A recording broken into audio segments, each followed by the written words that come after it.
Hey everyone, I joined the Spaces on Saturday, run by this chap here. I have no idea who it is, or if he posts somewhere else. Obviously these are protected. I don't follow him, but the conversation turned to things like the breadth of the market. Something that kept being referenced was, an indicator a bit like this, like the number of stocks that are above their 200-day moving average, and the like, or others that show like the 50-day moving average or whatever.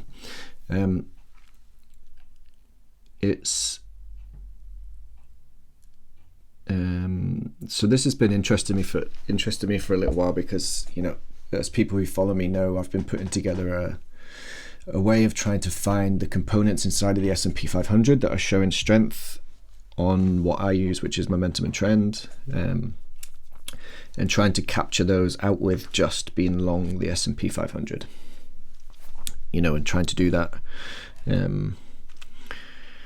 often crazy thing of trying to beat the S&P 500. The thing that I've found over time is that, well, actually, if I show you this, so Mike Green was part of that Twitter Spaces, who's involved with Tier 1 Alpha, and something that they do. I'm not sure if this has been released now. That Craig was kind enough to let me have a look at the beta. I'm not sure if this is still in beta, possibly. But what they do is they track all the components of the S&P 500, and what's kind of pertinent to this discussion is the difference between the actual return. So this was from yesterday, and what I mean is, so Tesla was up 3.8%, but its impact on the market was 5%. Okay. Something like Nancy Pelosi's most recent purchase had almost a 7.5% daily return, but its impact on the index as a whole was only 2%, due to its much smaller weighting in the index.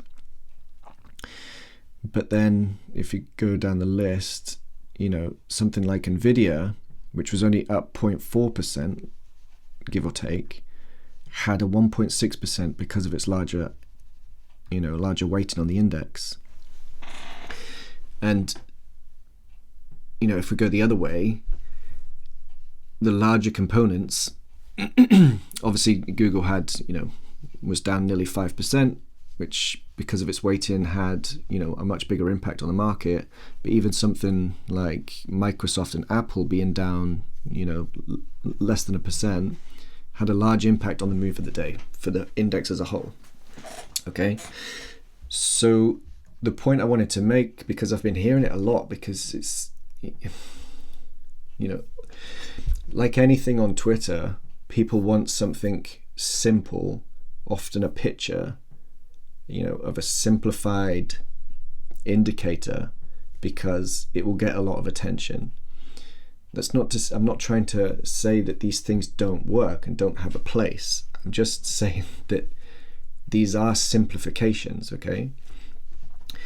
So we know that individual components have, either a larger or a smaller impact on the market. Therefore, if you're using something like this, which is, a linear measure, because it treats everything the same, everything has a number. So for all 500 stocks, there's a number which represents its 200-day moving average. And the only question is it above it or below it? Okay. But the point is that in here, we know from the tier 1 alpha work that some are more important than others. Does the stock that's currently ranked, 499 in terms of market cap in the S&P 500, that being above, if it is today, that being above its 200-day moving average today, is that more or less important than Apple being above its 200-day moving average? Well, that's not represented here. Everything's treated the same, but we know that not everything is the same, okay? Just from the way it's treated by the market. So if you look at something like this, most recently, so I'm just trying to explain. So this is a combination of what I use to calculate signal strength. So it's a combined measure. So it's combined short term, so 1 month and 3 months together. Okay. So what was special about the end of October is that, if we broke these out into the two separate metrics, 1 month and 3 month, instead of this combined, is they bottomed together.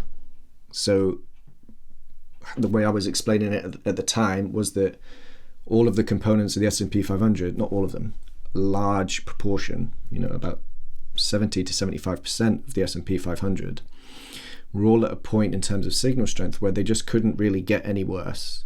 All they would end up of doing was just going in a straight line if they kept going down. And whether it was the Fed or whether it was whatever it was, okay, the Halloween rebound, if you like, coincided with a point of weakness in time for a lot of the stocks in the S&P 500. Okay, so we had the huge rebound coming into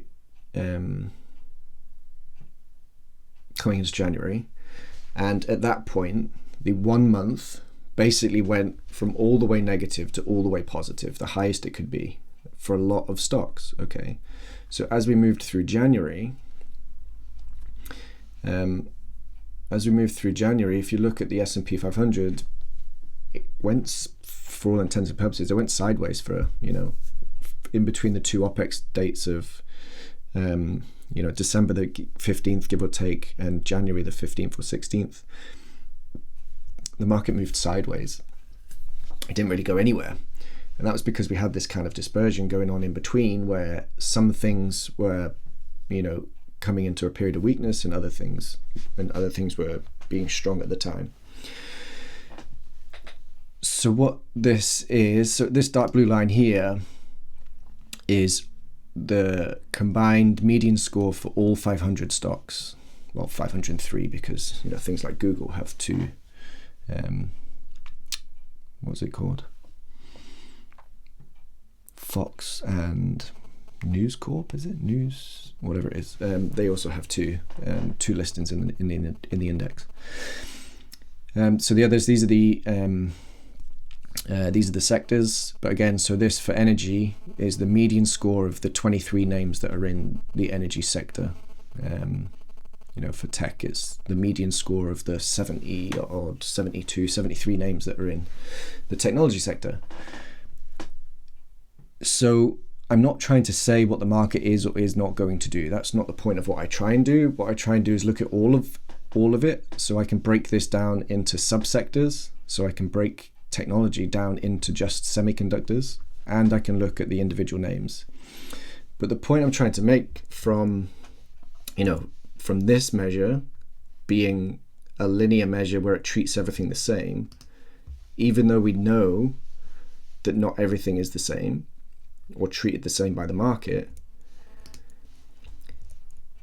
Most recently, it's like since the middle of February, the things that have outperformed massively have been energy, materials, and although industrials have been strong, they continued being stronger. So they had a period of weakness at the start of the year, and then carried on. The only point I'll make is that technology has just gone into a period of weakness. Now, of course, there are some specific names, Nvidia and things like that have been very, very strong. But across the entire technology sector,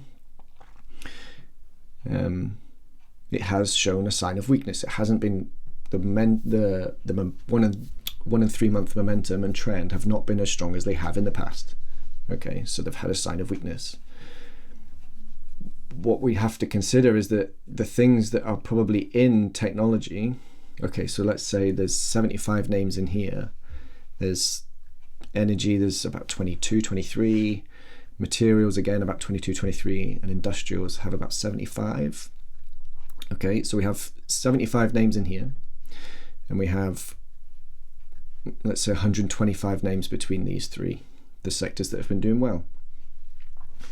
Now what we know is that the market treats these names differently. Okay, so signs of strength in these, in materials and energy, will not have the same impact at the index level as something like the weakness if it continues in technology. Okay, so what you could have is that the index will act in line with the things that matter the most, but the internals of the market will show something different. And as we know, if we get a crash in the market, in the index, at the index level, it can impact everything. It doesn't mean that every single individual stock will move in line with the index. It just means that there's a point where we have to look where the strength is coming from and how the market will treat it. If we have a breakout in 20 energy names, will the market treat that the same as, to use the other metric, all of the Mag 7 falling below their 20-day moving average? Probably not. That's why what I try and do is I try and find the individual names which are still showing strength, and if anything that I own starts to show weakness, well then I just rotate out of it and I pick something else. The price has to be above momentum and trend for it to get into the screen anyway, but there may come a point moving forward where there was almost too many names to pick from because they were all showing strength, and now that's starting to weaken, starting to get less. But as we move forward, there could be a period of time where there may only be 10 or 15 names that could actually belong and be in the portfolio. So I hope that made sense. I just want to try and highlight these things, that it doesn't mean that it doesn't mean that this, it doesn't mean that technology being weak, because if it in and of itself, there's 75 names in technology and some of them are very small, like you saw with the reference to PANW. Yeah, okay, it had a great day yesterday, but its impact on the index was very small because it's only a very, very small part. It's only a very small size. But we can't get away from the fact that many of the big names are in here, or in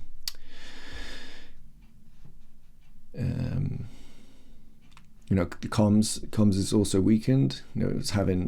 It was the strongest at one point coming into February, and it's weakened considerably since then. So you've got things like Meta and Google, obviously, that are in there.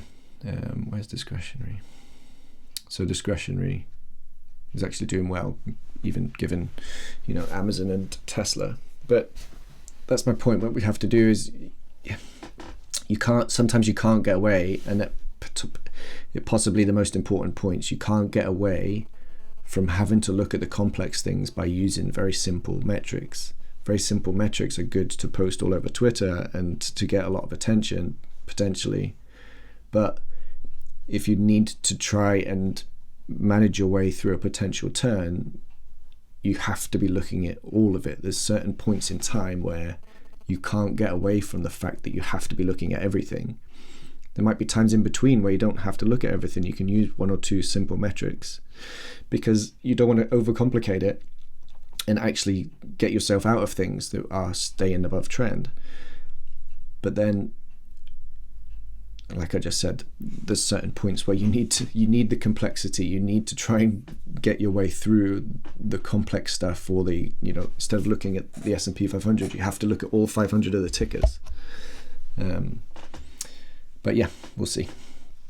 I don't know if this has been interesting or not, but let me know. I'll post it all over the place and just see what people come back with, see if it's helpful. Cheers, guys.